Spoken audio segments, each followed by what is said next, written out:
자, 점과 직선 사이의 거리인데, 자, 일단 가볍게 공식 하나 나왔네요. 그냥 외우세요. 근데 상황을 제가 그림을 설명해 주면 한 점이 있고 직선이 있는데 중요한 건 직선이 무슨 형이야? 일반형으로 나오는 거야. 만약에 표준형으로 나왔다. 표준형은 어떤 꼴이야? y 콜 ax 플러스 b로 나왔다. 그러면 이 공식을 쓰고 싶다. 그럼 어떻게? 반드시 일반형으로 바꾸셔야 됩니다. 자, 그러면 결국 이 얘기 뭐죠? 다음 직선을 A라고 하면 L이라는 직선과 이 점을 P라고 하면 P라는 점이 있고 한 점에서 직선과 이르는 거리는 이렇게 하면 사실 여기 수렴할 H라 놓는다면 요 거리가 결국 뭐가 된다는 얘기야? D가 된다는 얘기죠. 보시면 X 앞에 있는 개수, Y 앞에 있는 개수를 각각 제곱하면 루트 씌우고요.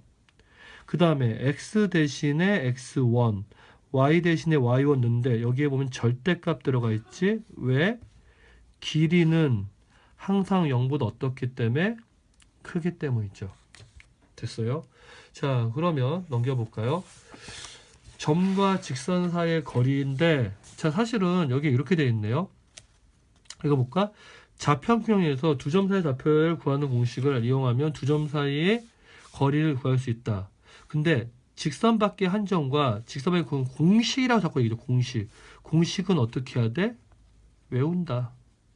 근데 이게 너무 어려운 것 같지만 유도과정은 지금 쭉 설명이 되어 있는데 유도과정은 따로 설명을 드릴게요. 왜냐면 이 영상으로 다 이해하시기도 힘들겠지만 눈으로 보세요. 일단은 제가 먼저 결과를 선택하고 다시 한번 돌아와서 얘기를 드릴 테니까. 근데 중요한 건 뭐냐면 상황을 보세요. 직선이 있고요. 직선 밖에는 P라는 점이 있어. 그때 그 점에서 직선까지의 거리는 수설발력을 구한 다음에 거기에서 요 거리가 D예요. 근데 중요한 건 뭐냐? 이 직선은 반드시 무슨 형으로? 일반형으로 만듭니다. 됐나요? 그러면 일반형 만드는데 자 오른쪽 보시면 이렇게 되어 있네요. 뭐라고 되어 있어요? 직선을 보니까 여기에 한 점이 있고 한 점이 있는데 여기는 x1, y인데 0이냐고? 요게 x1이고 이게 y1이면 위에 있는 x1 대신에 0, y1 대 0 넣었으니까 심 없는 거죠. 그러니까 굳이 원점이라고 따로 할 필요 없이 요걸 기억하시는 게 더 좋겠죠. 반드시 뭘로 만든다? 무조건 일반형으로 만든다. 됐습니까? 그리고 x 앞에 있는 개수, y 앞에 있는 개수에 루트 씌운 거에 x 대신 x1, y 대신에 y1 해갖고 정리할 수가 있겠죠. 사실은 이 내용은 결과까지 기억하시고요. 나중에 또 나옵니다. 고3 때. 언제까지요? 수능 볼 때까지 나와요. 이거는 제가 기억하는 바로는 틀린 친구가 없다고 생각해요. 단지 헷갈려하는 게 하나 있다면 첫 번째는 여기에 x1, y1 넣었는데 뭔지가 제일 헷갈린 건 사실 절대값이죠. 반드시 절대값이에요. 음수가 나올 수가 없기 때문에. 됐어요? 자, 그러면 유도과정 간단히 눈으로 볼 텐데 과정만 설명하고 밑에 있는 걸 보세요. 결국 이 얘기는 이거죠. 우리가 h가 얼마인지 알면 p에서 h까지 두 점 사이 거리를 구할 수가 있겠지. 그러면 우리는 과정을 설명하면 이렇게 할 수 있겠네.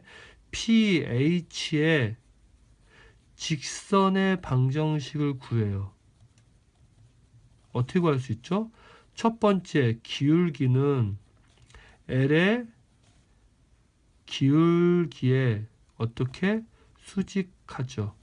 그러면 L은 이미 주어진 거니까 기울기를 수직하니까 우리가 관련 기울기를 구할 수 있겠죠. 왜? M하고 N 곱했더니 마이너스 1이고 또 뭐죠? X 앞에 있는 개수의 곱과 Y 앞에 있는 개수의 곱이 합해서 0이죠. 이게 첫 번째예요. 됐나요? 그리고 나서 우리는 또 두 번째 한 점이 필요한데 지금 구하려는 직선은 P의 직선 요거잖아. 한 점은 뭐가 돼? P x1, y1이라고 해서 세우면 되겠죠. 그러면 이 두 개를 통해서 우리는 PH가 지나는 직선을 L이었지? M이라고 합시다. 그러면 여기에서 이게 첫 번째고요. 두 번째는 뭐 하면 돼? L하고 M의 교점을 구하죠. 그게 뭐예요? 그게 H죠. 그러면 세 번째 뭐 하면 돼? pH 성분의 길이를 구하면 그게 결국 뭐가 된다? P에서 L까지의 거리가 되는 거죠. 뭔지 아시겠죠? 그래서 이 세 가지의 과정을 식으로 표현하는 것 뿐인데 머릿속에 중요한 건 공식으로 외우는 게 아니라 상황을 이해하시는 게 필요해요. 앞으로는 여러분이 알아야 될 것들을 외우는 게 중요한 게 아니라 그림을 그려놓고 분석하고 그 분석한 내용의 상황을 문제에 적용시키는 게 절대적으로 필요합니다. 절대적으로.